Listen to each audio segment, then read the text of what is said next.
महाराष्ट्र राज्याचे दिवंगत उपमुख्यमंत्री अजित पवार यांच्या विमान अपघातातील दुर्दैवी मृत्यूनंतर आता राजकीय वातावरण चांगलेच तापले आहे.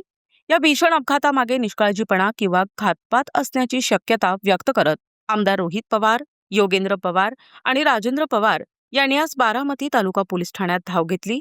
दोषींवर तात्काळ गुन्हा दाखल करावा या मागणीसाठी त्यांनी पोलीस अधिकाऱ्यांशी चर्चा सुरू केली असून पोलीस ठाण्याबाहेर कार्यकर्त्यांनी मोठी गर्दी केली आहे.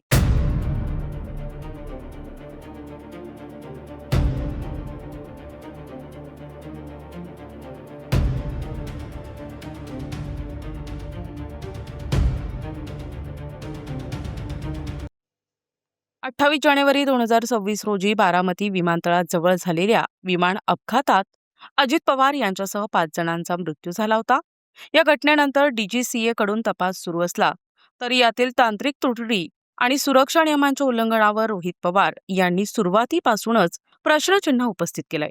आज सकाळी रोहित पवार आपल्या समर्थकांसह बारामती पोलीस ठाण्यात दाखल झाले. त्यांच्यासोबत बारामतीतील अनेक नामांकित वकीलही उपस्थित असून ते कायदेशीर बाबींवर पोलिसांशी चर्चा करत आहेत.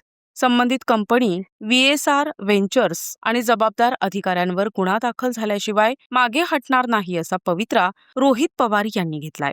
मुंबईतील मरीन ड्राईव्ह पोलीस ठाण्यात यापूर्वी तक्रार देऊनही गुन्हा दाखल न झाल्याने आता बारामतीतून ही कायदेशीर लढाई लढण्याचा निर्धार पवार कुटुंबानं केला आहे. पोलीस ठाण्याबाहेर जमलेल्या हजारो कार्यकर्त्यांमुळे या परिसरात कडेकोट पोलीस बंदोबस्त तैनात करण्यात आलाय. प्रशासकीय तपास आणि राजकीय आरोप प्रत्यारोप यांच्यात आता हे प्रकरण न्यायालयीन वळण घेण्याची शक्यता निर्माण झाली आहे. पोलीस यावर काय निर्णय घेतात याकडे संपूर्ण राज्याचे लक्ष लागले आहे. विशेष प्रतिनिधी NTV न्यूज मराठी, बारामती, पुणे.